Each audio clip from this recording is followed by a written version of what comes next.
అస్సలాముఅలైకుం నమస్తే. ఈరోజు వీడియోలోని ఎంతో ఇష్టమైన బంగాళదుంప ఫ్రై అయితే చేశాను. ఎప్పుడు చేసుకున్నట్టు కాకుండా ఈసారి కొత్తగా ట్రై చేయండి. చాలా స్పైసీగా చాలా బావుంటుంది. మనం ఇలా ఖాళీ నోటితోనైనా ఈజీగా తినేయొచ్చు. అంత బావుంటుంది. ఫస్ట్ అయితే నేను ఇక్కడ 4 బంగాళదుంపలు తీసేసుకొని, తొక్కు తీసేసుకొని కడిగేసాను. అలాగే నేను ఇప్పుడు వీడియోలో చూపించినట్టుగా సన్నంగా కట్ చేసుకోవాలి. మీకు ఇలా వద్దు అనుకుంటే చిన్న ముక్కల్లాగైనా కట్ చేసుకోవచ్చు. ఎందుకంటే ఈ ఫ్రైకి ఇలానే బావుంటుందనమాట. ఒకసారి ట్రై చేయండి. నేనైతే ఇలా కట్ చేసుకొని పక్కన పెట్టేసుకొని, ఇప్పుడు స్టవ్ ఆన్ చేసి పాన్ పెట్టేసుకొని, 1 టేబుల్ స్పూన్ వరకు జీలకర్ర, 1 టేబుల్ స్పూన్ వరకు సోపు వేసుకోవాలి. అలాగే 4 ఎండుమిర్చీలు, 1 టేబుల్ స్పూన్ వరకు ధనియాలు కూడా వేసేసుకోండి. ఇందులోనే మీకు కావాలంటే శనగపప్పు, మినపప్పు యాడ్ చేసుకోవచ్చు. వీటినన్నిటిని చిన్న మంట మీద దోరగా వేయించుకోవాలి. ఇది కొద్దిగైనా మాడిందనుకోండి దీని రుచి మొత్తం పోతుంది. ఎక్కువ మాడనవసరం లేదు. లైట్ స్మెల్ వస్తుంది కదా! అప్పుడు మనం స్టవ్ ఆఫ్ చేసేసుకోవచ్చు. వీటినన్నిటిని ఒక మిక్సీ జార్‌లోని తీసేసుకోవాలి.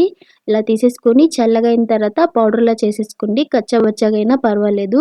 మెయిను బంగాళదుంపకి టేస్ట్ ఇదేనండి. ఈ మసాలా వేసుకుంటే సూపర్ టేస్ట్ అనేది వస్తుంది. ఇప్పుడు అదే ప్యాన్‌లోని కొద్దిగా ఆయిల్ వేసేసుకొని, 1 టేబుల్ స్పూన్ వరకు ఆవాలు వేసుకున్నాను. టేబుల్ స్పూన్ వరకు ఇంగువ వేసేసుకోవాలి. ఇవి కూడా కొద్దిగా వేగిన తర్వాత 2 ఉల్లిపాయల ముక్కలు చిన్న ముక్కల్లా చేసుకొని, ఇలాగ కట్ చేసేసుకొని దోరగా వేయించేసుకోండి. ఇందులో పచ్చిమిర్చి వేయకపోయినా పర్వాలేదు. ఆల్రెడీ మనం ఎండుమిర్చి వేసాం కాబట్టి కారం సరిపోతుంది. ఇది కొద్దిగా వేగిన తర్వాత అల్లం తురుము కొద్దిగా, వెల్లుల్లిపాయ తురుము ఇలాగ చిన్న చిన్న ముక్కల్లా కట్ చేసుకొని వేసుకోండి. తిన్నప్పుడు కూడా మనకి ఏం తగలదు. కాకపోతే టేస్ట్‌గా ఉంటుందనమాట. ఇవి కూడా వేగిన తర్వాత నేను ఇక్కడ మీకు ఏ దాలైనా వేసుకోవచ్చు. పప్పుల మీద ఏదేసుకున్నా పర్లేదు. నేను ఇక్కడైతే కొమ్ము శనగలున్న బఠానీలు వేసుకున్నాను. తిన్నప్పుడు బావుంటుందనమాట. రుచి కూడా చాలా బావుంటుంది.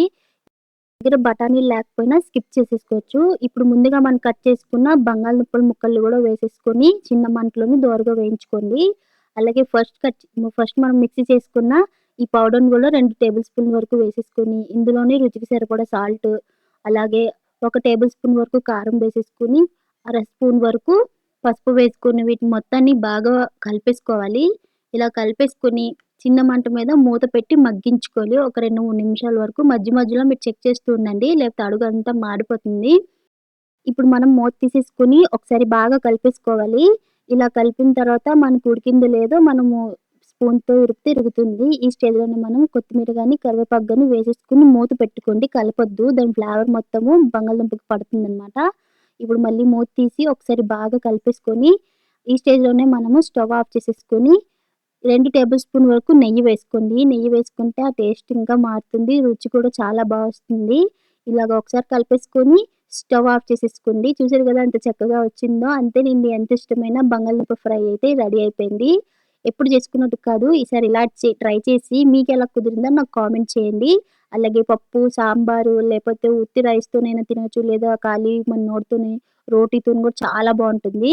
ఒకసారి ట్రై చేయండి. మీకెలా కుదిరిందో నాకు చెప్పండి. ఈ వీడియో నచ్చితే లైక్ చేయండి, షేర్ చేయండి, సబ్స్క్రైబ్ కూడా చేసుకోండి. Thank you for watching.